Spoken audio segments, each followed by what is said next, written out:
Maulan pa rin mga besh, kaya sa loob na lang ako nag-ihaw. Nag-try nga ako ng dalawang pag-iihawan. Ito ay yung ating air fryer at yung ating grill pan. Sosyal! Ngayon, malalaman natin sa kanilang dalawa kung alin ang the best among the rest. Wait lang mga besh. Bago maubos ang amoy, dahil alam kong naamoy nyo na, kaya simulan na natin.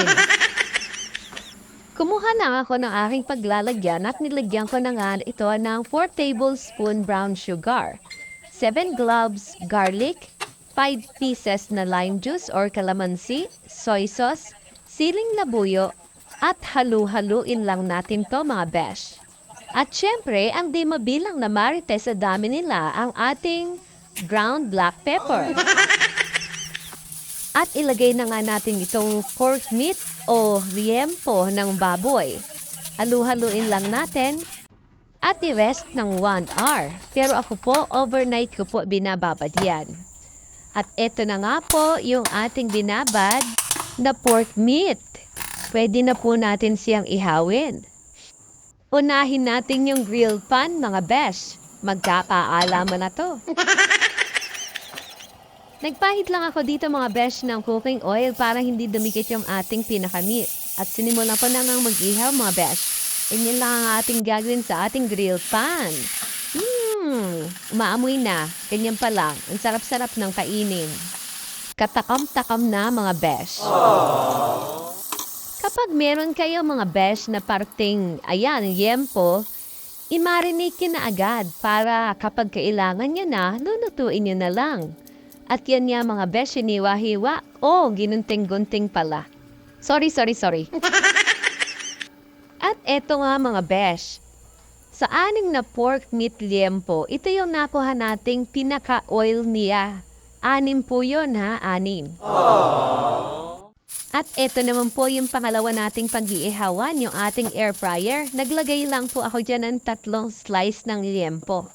Siyempre, iseset ko po yan ng for 30 minutes.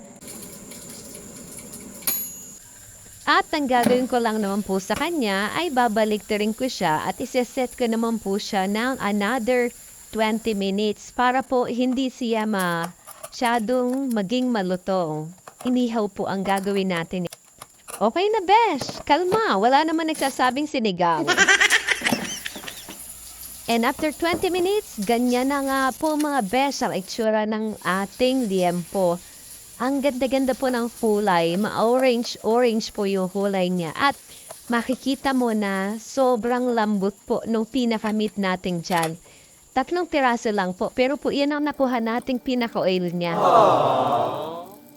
At ikakat din po natin siya ng pagganito. Sa nakikita ko po na difference ng dalawa, itong ating air fryer ay makikita nyo yung pinaka-meat niya ay sobrang lambot.